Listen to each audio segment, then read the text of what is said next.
TV proudly presents Messages of Inspirational Stories TV show. Live streaming now to millions of devices around the world on Roku, Apple TV, Amazon Fire TV, Android TV, YouTube Live, Facebook live streaming. Our shows are available video on demand on these channels. And we broadcast daily, Monday through Friday at 4 p.m. Eastern Time on these channels. On Mondays, expanding your business. Tuesdays, finding health naturally. Wednesdays, mentoring our youth. Thursdays, pets we love. And on Fridays, women in leadership. Brought to you by our producers and hosts, Jim Grant and Donna Guinois. Along with our host, Beata Severin Reed and Emerson Brantley. Supported by our admin team of Michaela Vidal and Gaia Guinois Balconi Leda.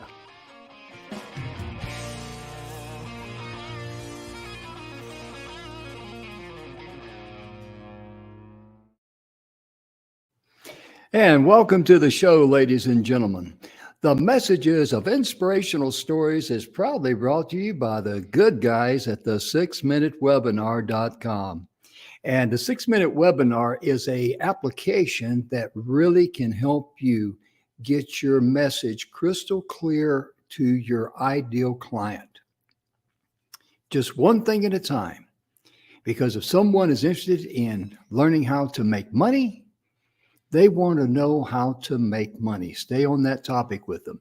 And if you have other programs, you make a 6-minute webinar for each one. Therefore, you're communicating directly to your ideal client on what the topic is that they want to hear about and gain knowledge of to become convinced you are the right person to do business with. We're also brought to you by a good friend of ours, a dear friend of ours, Mr. Bill Heinrich. I'm going to show you Mr. Bill's picture there, if I may, if I don't goof up the camera there too much. Yeah, let's see. I'm not real good with this techie stuff, you know. But Bill Heinrich's book, The 7 Levels of Truth, this is the second edition, 30 years in the making. And I'm going to share with you that just the top part of the back cover here, if I may, because this says it better than I ever could.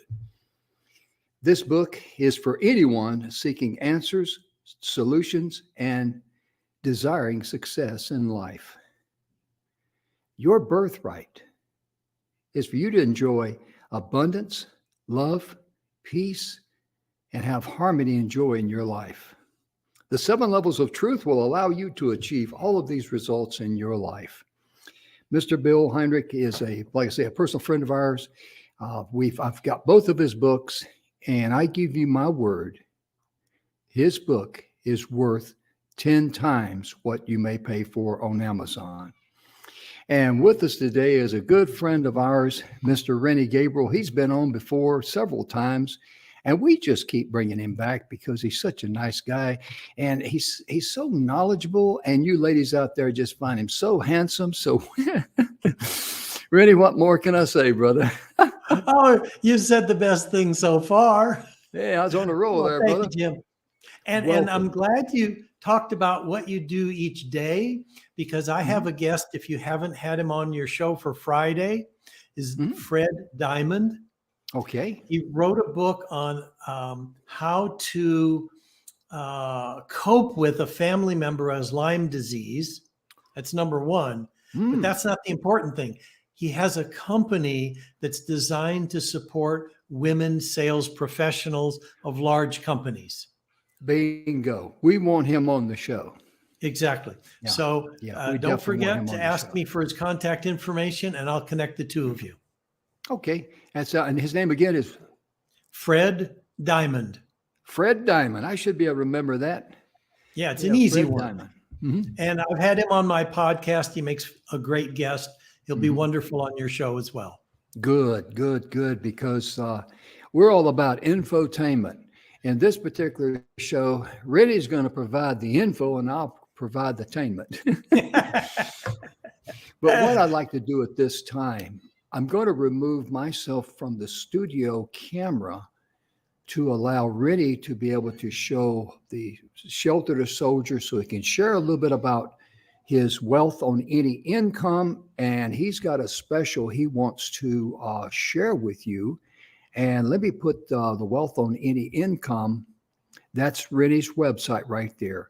And what I'm going to do, sir, I'm going to remove myself from the camera to give you full access so they can see your banners and all. And you let me know when you want me back in. That sounds perfect. Thank you, Jim. Okay. So you can see that right behind me here, it says Shelter to Soldier. It's a charity that gets 100% of the profits from the work I do, in addition to other animal and veteran charities. But this one in particular rescues dogs from high-kill environments where they would be euthanized or die. And then they are rescued and trained as service animals for soldiers that have come back with PTSD or traumatic brain injuries that might have otherwise committed suicide. So this charity is saving 2 lives at a time with every donation, a dog that would have been euthanized and a soldier that might have committed suicide. And by the way, not one soldier who's received their service dog has committed suicide. So it's a tremendous track record. There's another organization in Florida that does similar work. And so all of the profits from my books, from my programs are donated to charity, animal and veteran charities. And I'm also going to talk about something that someone can buy, which has all of the material we're covering on these individual shows, Jim and I. And it's based on a class I teach at UCLA on how to buy and manage apartment buildings. If you're an entrepreneur, it's a business expense. If you're an employee and you want to buy it, I'll show you how you can do it. And it's a charitable deduction. Again, 100% of the profits go to charity. So you can have this valuable information, invest in real estate, invest in apartment buildings, and have the purchase of the program be tax deductible, whether you're a business or an individual. Okay, I'll talk about that later, but Jim, come on back and we're going to talk about goal setting. Okay, sir, that was mighty fun. I really enjoyed that. And ladies and gentlemen, the thing I like about Rennie is that he came from grassroots reality. At age 50, he was out collecting cans and for the money from them, to be able to buy groceries for his family. And now, due to what he's going to be teaching you and what's in that book that he mentioned or that program, Rennie's a multimillionaire. So therefore, you're not talking to, a source that, read a book or went to a webinar or something like that. He came from the hard school of sweat equity, and he's earned it. And for him to share his wisdom and knowledge here, I'm blessed to have him on the show, ladies and gentlemen. I really am. And be sure and visit Rennie's website, wealthonanyincome.com. Real simple, real easy. Thank you, Jim. And I'm blessed to have you in my life. And I'm still having my dandelion tea every evening now. Good deal, my man. Good deal. Oh, my goodness. Yeah, that's a complete side talk for anybody. I got to put a little thing up here about dandelion tea, because the main thing that dandelion does, folks, please do the research yourself. I'm going to make this very, very short. I don't want to cut into Rennie's time. I'm looking for it right now. There's many websites.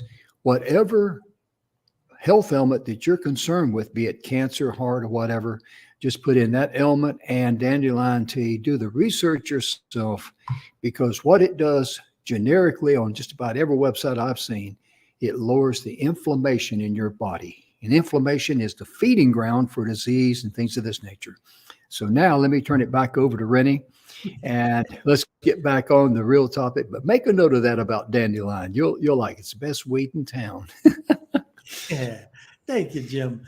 And I think I said I'm blessed to have you in my life. Yeah, I did, because I brought up the dandelion tea. Anyway, every once in a while, I'm going to put you on the spot, and I'm going to, it'll be easy. I know you can handle it.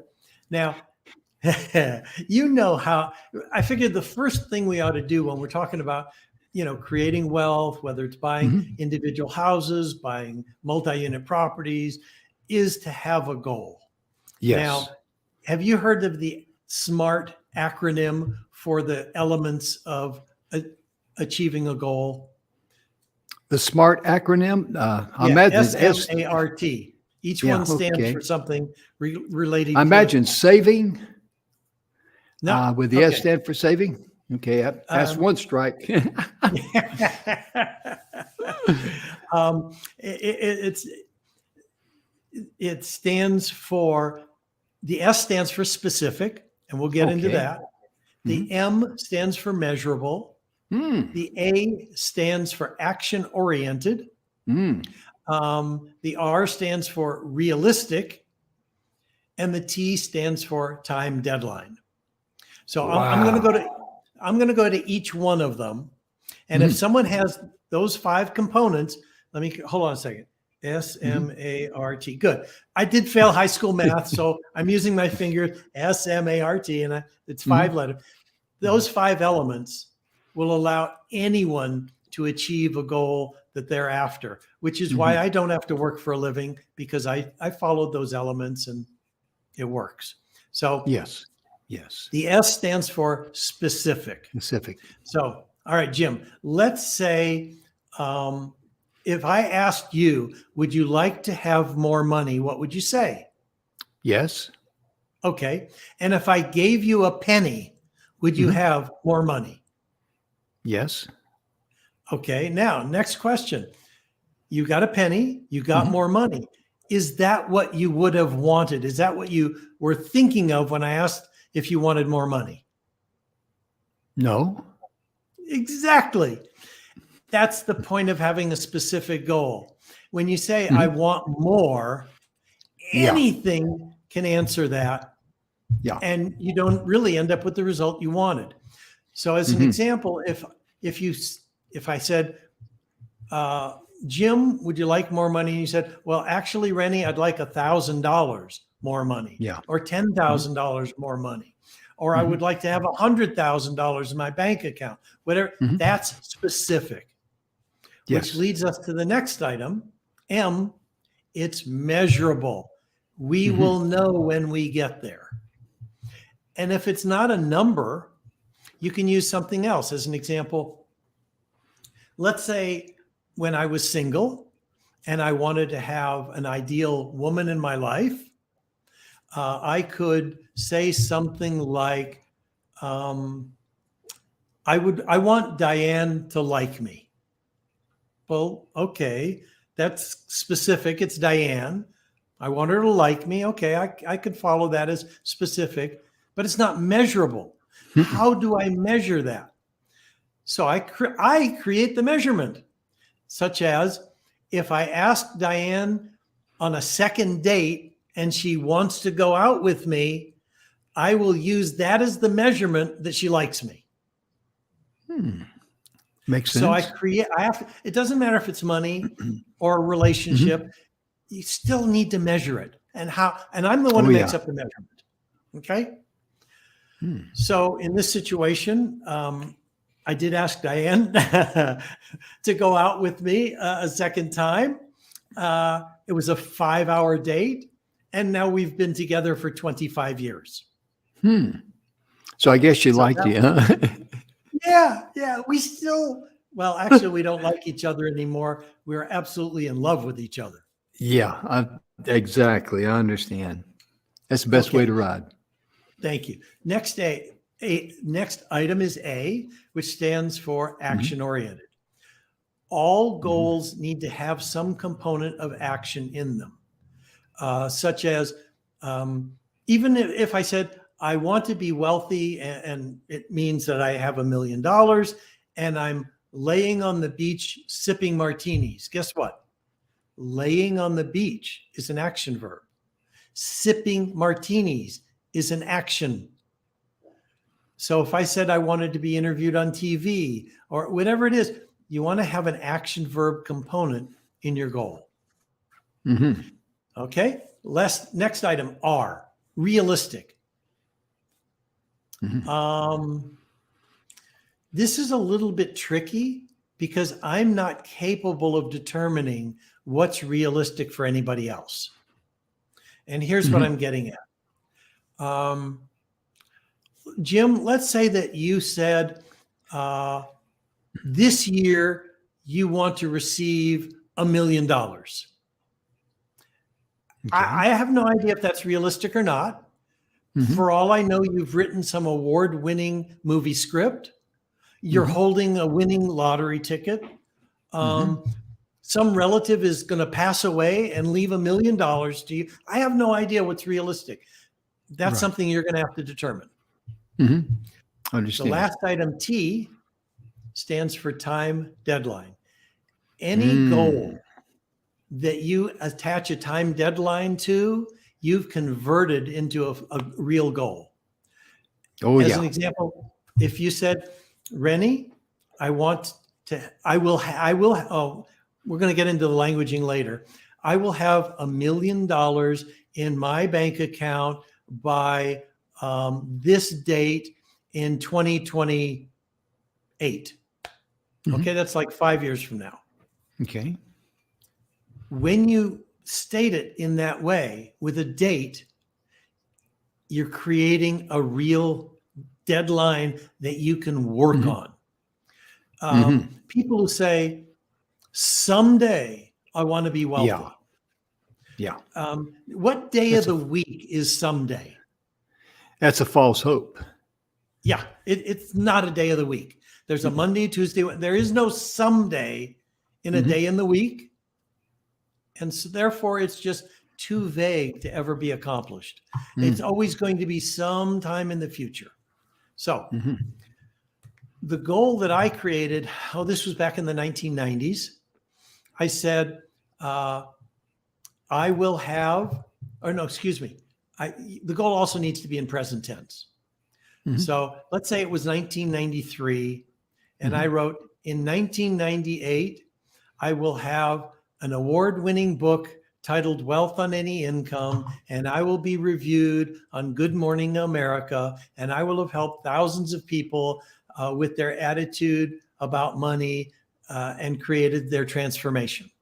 Okay, those are relatively specific. They're measurable. Am I on Good Morning America? Have I helped thousands of people? Do I have a book? And so on and so forth. Right. Now, something really important here in the goal. You do not, let me repeat this, you do not need to know how you will accomplish it. Bingo. Yeah.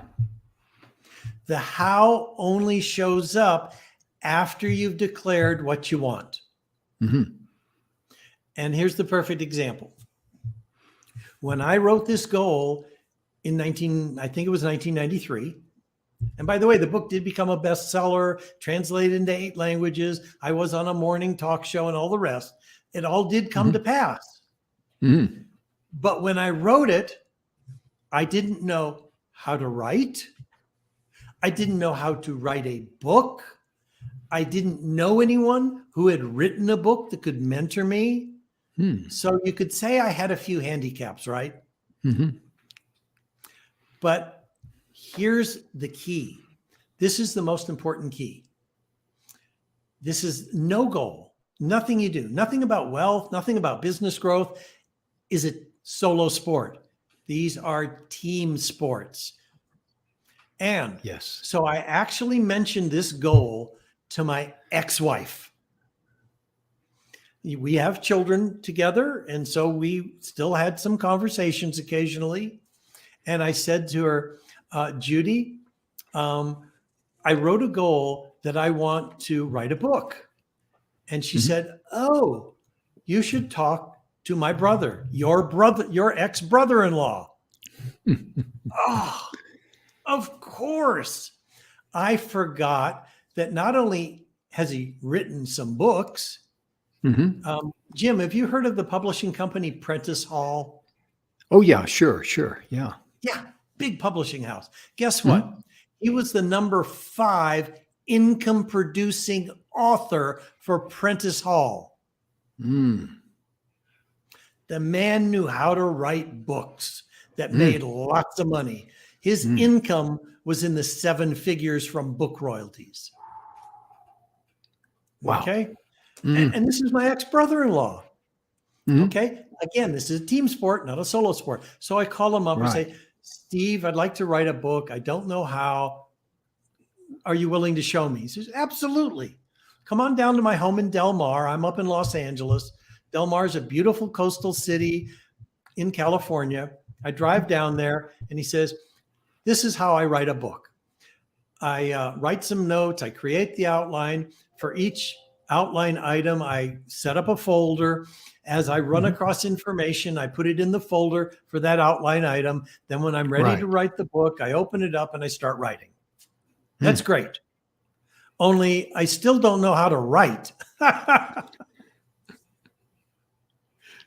So now I know how to write a book. I just don't know how to write yet. Yeah. So I'm on the board of the Apartment Owners Association, and they wanted articles for their magazine. They ask for them. They beg for articles. So I said, oh, why don't I just write an article for the apartment magazine? So I wrote an article and I said, I'm not going to turn this in. I need to have someone help me with it. To make sure it's readable. And I'm networking, and I mentioned to a group of people, again, teamwork, that I wrote this article and I really need some help for someone to read it and help me make sure it's clear. And so one of the people says, oh, hi, sure. I'm an English teacher. I'll help you with it. Oh, wow. Great. So now we get together. She looks over my article and she says, well, you've got the past tense and the present tense in the same paragraph. So we'll fix that. She looks at a sentence and says, Rennie, I'm not sure what you're trying to say here. Explain it to me. I did, and she rewrote it. And when all was said and done, this article had so much red ink, it looked like it bled to death. That would be me. That would be me. That's why I'm laughing. Go ahead, sir. Okay. However, this is the fabulous learning experience. I said, oh my gosh, this thing looks like it bled to death. And she goes, what do you mean? I said, look at all these corrections. She said, oh, Rennie, that's just editing. You write beautifully. What? What do you mean I write beautifully? She said, yes, you wrote, I edited. I had no idea those were two separate functions until I was taking action on my goal. So I've said it a few times, and I'm going to say it again. It doesn't matter if you're writing a book. It doesn't matter if you're buying apartment buildings. It doesn't matter if you're creating wealth. It doesn't matter if you're growing a business. It's a team sport, not a solo sport. That's correct. So now I figured out how to write. I figured out how to write a book. And now I'd like to talk to some other people about it. And I took a course on self-publishing. And in that course, I had the opportunity to decide, do I want to publish my own book when I finish writing it? Or do I want to try and find a publisher like my brother-in-law, ex-brother-in-law had, like Prentice Hall or Bantam or, Simon and Schuster or whatever. And what I realized for my purposes, because I have some control issues, I want to have control over this book. I will self-publish it. And that's what I did. And it still became a #1 seller. Wow. I've sold thousands of copies, and it's been translated into 8 languages, even though it was a self-published book. So, wow. Now let's talk about how this applies to apartment buildings, because that's the topic we're working on, is for someone who knows nothing, who wants to create wealth through real estate. And it doesn't matter if we're talking about buying individual houses or buying apartment buildings. I've got a bias toward apartment buildings. An easiest thing, I'll explain it later, but the easiest reason is an apartment building is valued based on the rents. it's a multiplication. You get so much in rents, the value of the building is X. When it comes to a house, it's like, well, what kind of neighborhood's it in? What color of the stucco is, what color of the paint?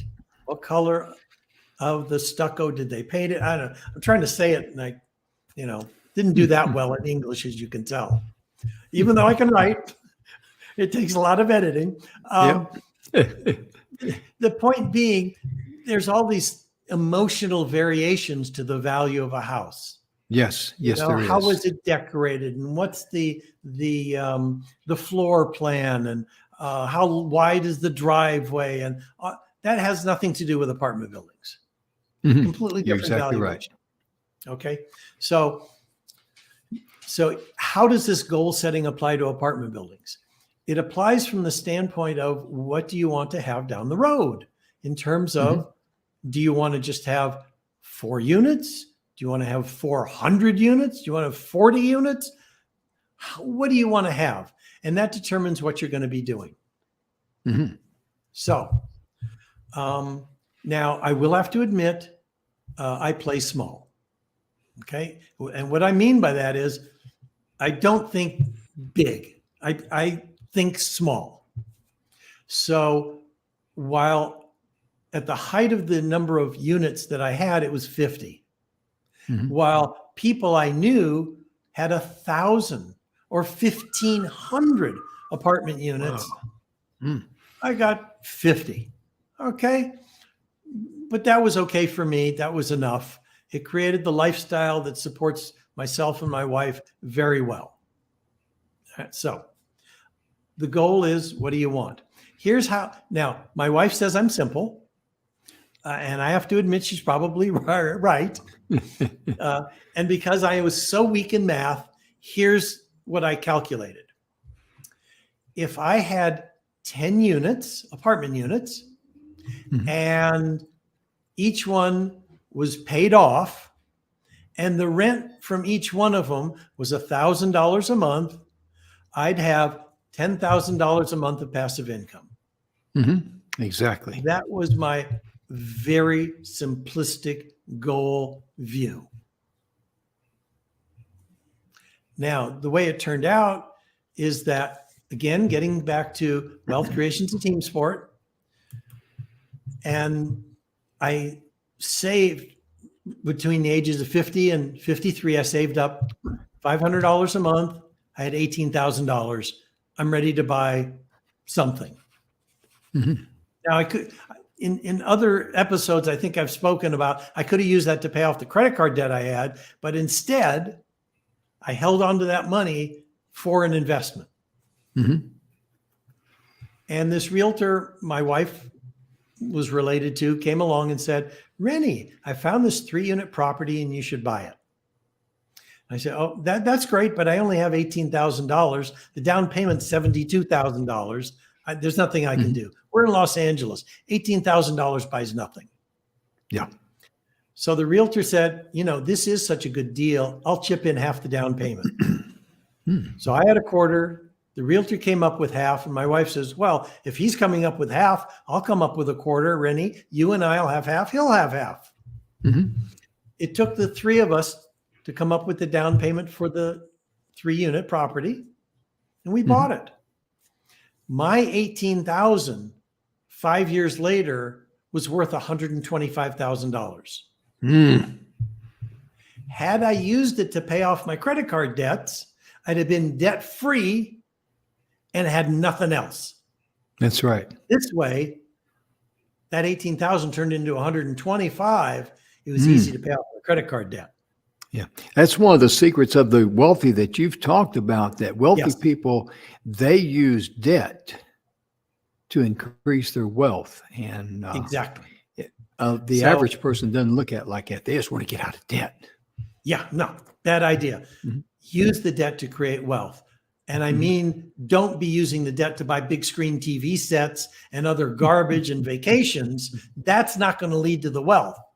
No, it's putting it to where the money you've borrowed is going to create more income than what you have to pay for that loan.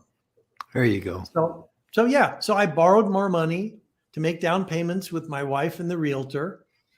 And within 5 years, we went from that 3-unit purchase. We had 47 more apartments that we owned and we managed, which is why I can donate 100% of the profit from teaching other people powerful money skills. I can donate to charity because I don't need the money from teaching other people. I've got it from my real estate and other investments as well. So let's talk again about your wealth on any income when someone goes there, and the offer that you wanted to make, that you made earlier. Let's redo that. Thank you. So if I have a course that's available on the website at wealthonanyincome.com, it's $127. It's based on the UCLA class that I teach. It has all the forms in it. It has the conversations with the students. It has all the information all in one, like 3.5-hour program that people can go from point A to point Z and end up buying an apartment building and know how to manage it and know how to find tenants and know how to do credit reports and how to do small repairs. All of that is in the course. So if someone's a business person, it's a business expense for them. They just buy it. Right. And if someone's an employee, if they get in touch with me, I'll show them how they can make a donation to a charity. And if they make that donation, again, 100% of my profits go to charity anyway. If they make that donation, they provide the proof, they'll get the course. There you go. There you go. And the principles that you teach in that is applicable whether someone's going to buy a house for a tenant or 4 or 5, units, apartment building. Yes, correct. So let's talk a little bit about financing right now. Okay. So if I were to buy a house, obviously the financing's like a house. You can get a 30-year loan, you can get a fixed interest rate and all that kind of stuff. What most people aren't aware of is if they buy a duplex or a triplex or a 4-unit apartment building, it's also financed the same as an individual family house. Wow. You can get a 4-unit apartment building. You can get a 30-year loan on it. And now, if you're going to live in it, you've got 3 other people giving you money to make the mortgage payment. Makes I more tell you sense right now, than there's buying a lot of house. single moms out there that could really, they could say, hey, Rennie is singing my song because me and my kids would be able to live there rent free, basically, and have other people provide, pay for the mortgage, and also have some money coming in too. Wow. That would be like a breath of fresh air to some of these single moms out there. My goodness. You betcha. Now I will admit, fear probably gets in the way. How will I do this? Again, it's a team sport. You don't have to figure it out by yourself. No. You could partner with someone else if you don't have the money for a down payment. You don't have to use all of your money to get in. I wasn't able to do that. I had to have my wife and the realtor come up with money so we could buy things together. So again.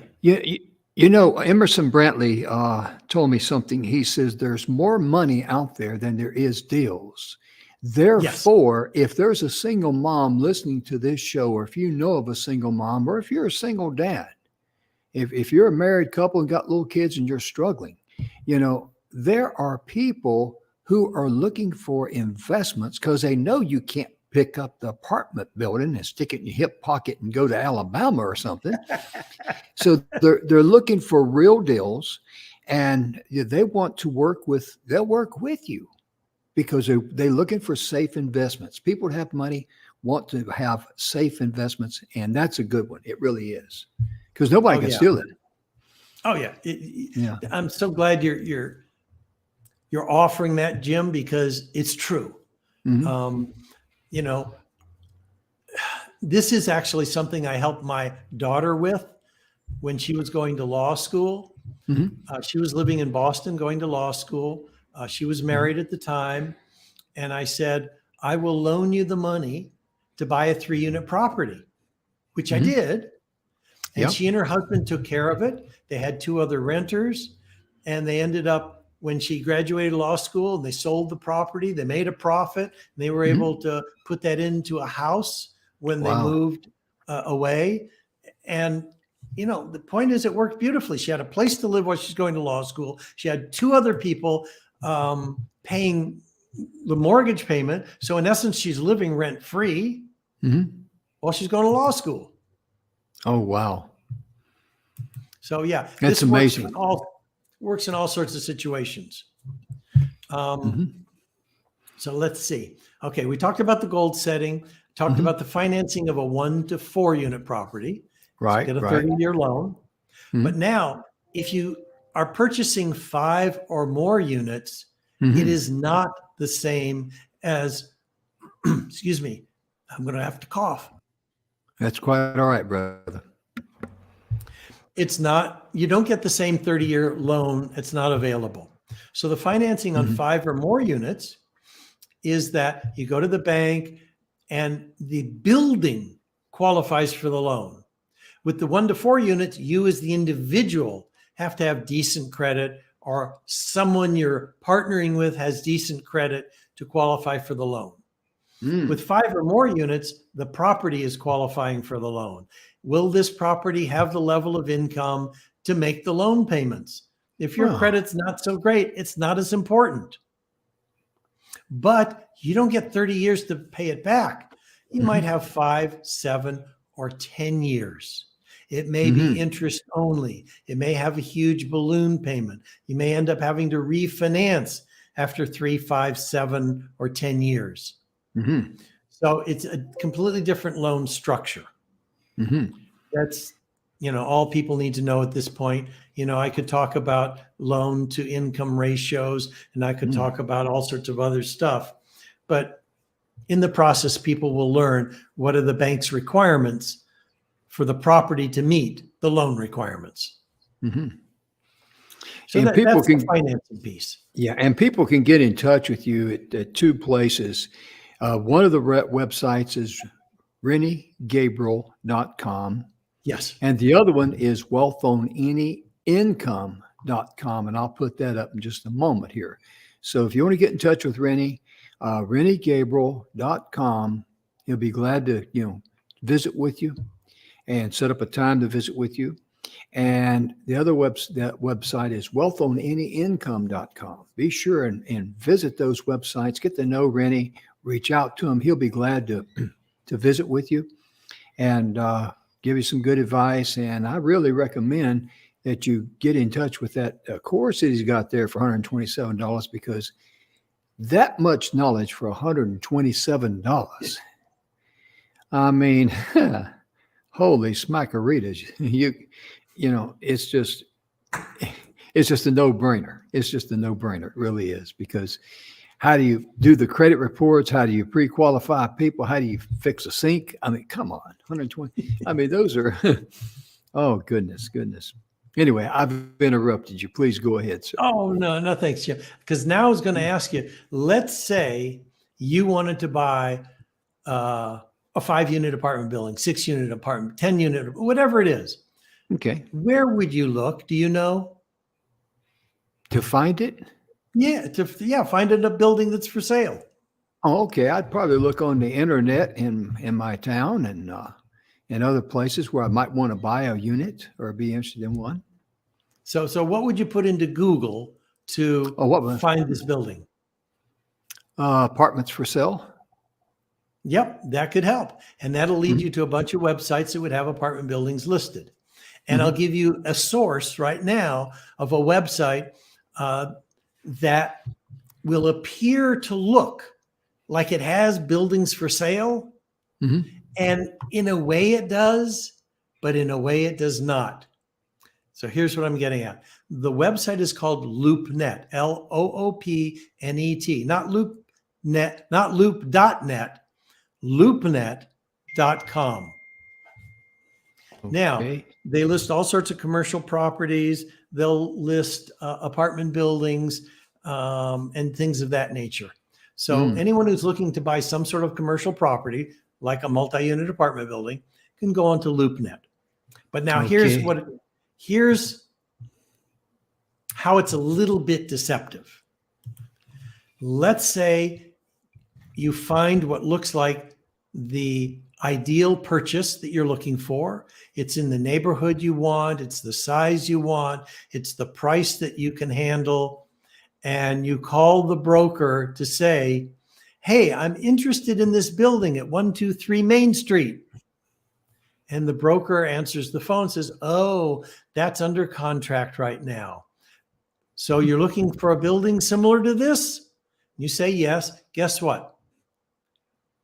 That happens day in and day out on the website because the brokers leave the properties up after they're under contract. They may already have been sold, so they can create a list of potential buyers for the next listing they get.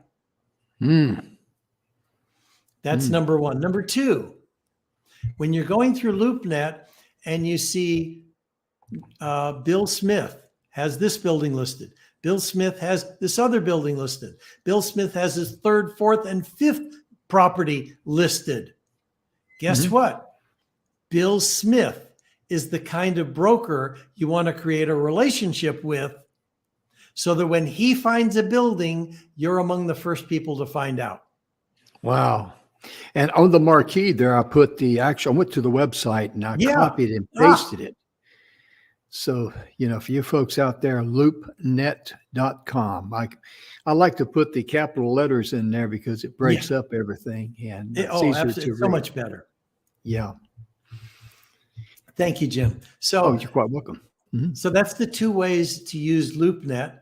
And one of them is to get an idea of what the, maybe, I don't want to get into the formulas now. We'll do that in another segment, but it'll give you an idea of the value of buildings in the same area, you know, what the prices are, either per square foot or based on the gross rental income and things of that nature.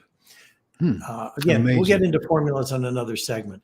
But the point is, using LoopNet will help you identify what buildings are selling for in areas and what brokers are active in the multi-unit arena.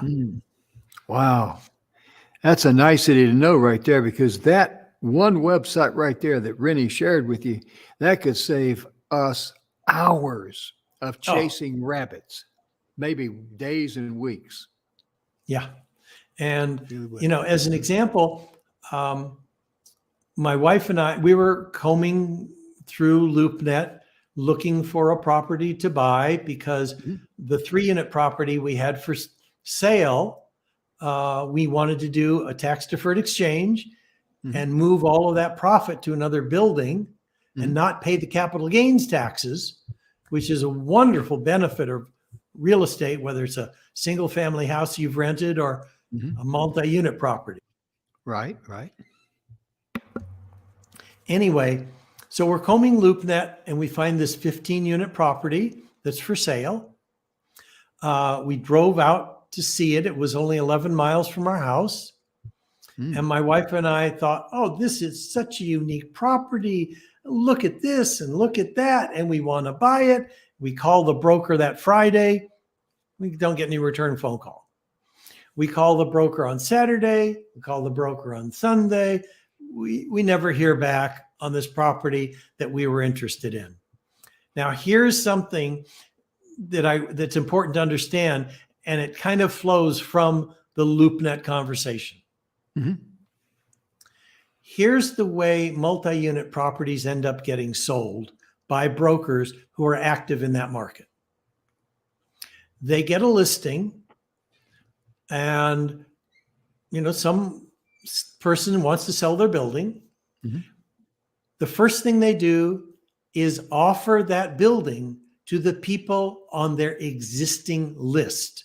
So if you're not already on their email list, you're not going to know about this building right away that's for sale. Again, this is why you want to create a relationship with a broker who's active.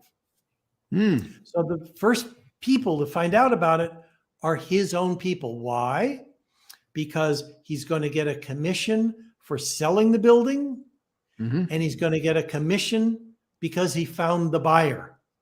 Yeah. So Because he the thing too, he doubles his commission. yeah, the whole thing too is that having a relationship with him, he knows, what you're capable of doing, and you're the kind of person he wants to work with. It's a win-win rather than just a shot in the dark of someone calling.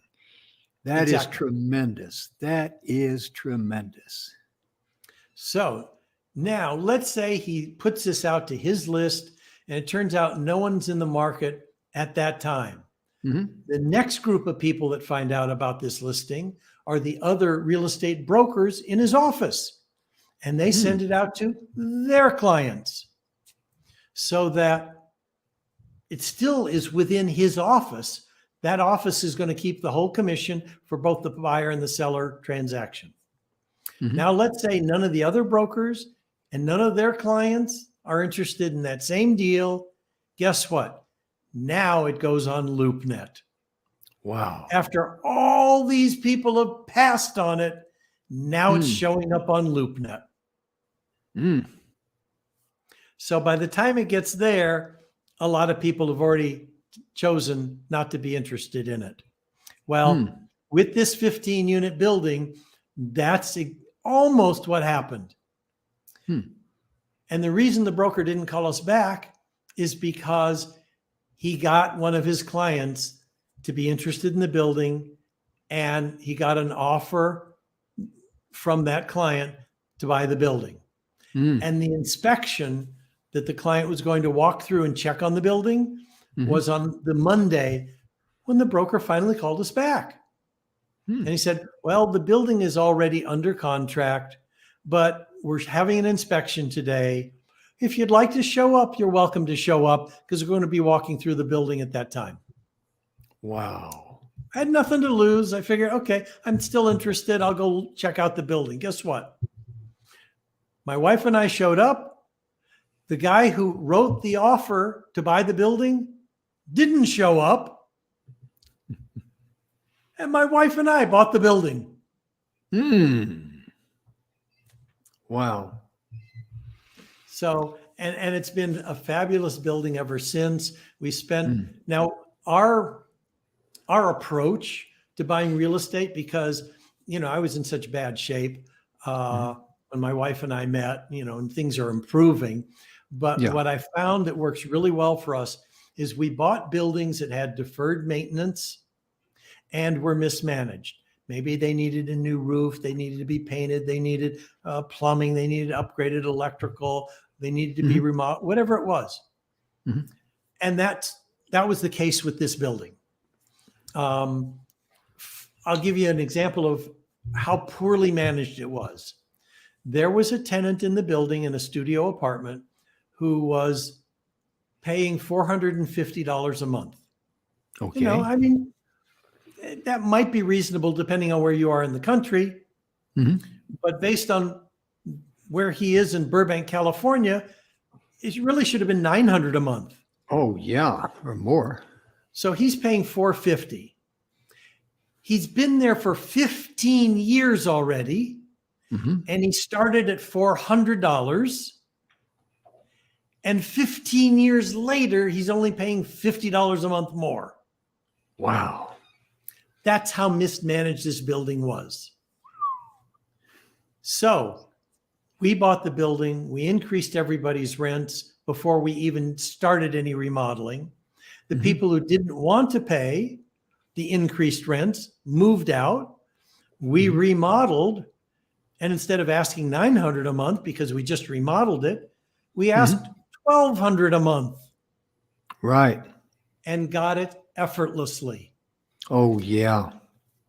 So when we first made our offer to buy the building, the gross rental income for the whole building was $6,800 a month on 15 units. Wow. We spent $250,000 remodeling. And when we were done, our rental income was over $16,000 a month.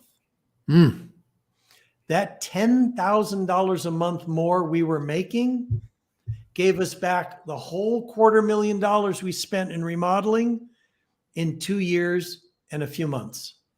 Wow. Mm. And you think about people moving in, if you're looking at apartments and the bedroom number and everything's, let's say it's same. The only difference is this here's got, new carpet in, the walls have been painted. It doesn't look like it's been lived in by a bunch of, roughnecks or whatever. I mean, would you be willing to pay a little bit more for an apartment like that, or to pay less for a, apartment that's going to need some work? I mean, it's eye ugly. Okay. It's just eye ugly. I mean, because also too, you're going to think about when your family or your friends come over, and that's, that appeals to your self-esteem, your pride and your dignity, because we all have pride, and good pride is like doing a job well done and taking pride in doing a good job. That's good pride. But the bad pride is the one that I'm talking about here, because we're all guilty of that one, I mean, let's face it. But see, the point being, if it looks better, people will pay more for it. They will appreciate it more too. And I would imagine this could take us into a topic here, but I just imagine that people who move into a place, if it's more money and it's nice, got new carpet, new painted walls and all that, they'll have more of a tendency to want to maintain that interior appearance more on the average. Not everybody, of course, but on the average.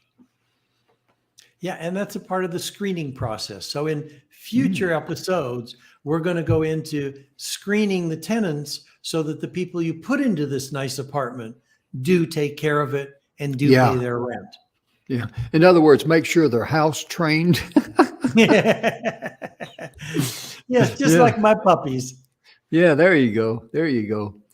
But yeah, that's amazing. And we're closing in on 53 minutes now, and we got just a few minutes left. So what I want to do at this time, I just want to turn the mic back over to Rennie. He's been sharing a lot of great information with any closing comments, because he's going to be back next Monday. And we're going to continue this on, because the information that we're sharing here is information you would be hard pressed to find. So be sure and share it with others. Rennie, if you would, sir. Thank you. My parting comment is something I've said over and over again through the interview, and that is that wealth creation or buying apartment buildings or growing a business, it's a team sport, not a solo sport. And one of these conversations we'll talk about how to create your team. Wow, that's amazing. It really is.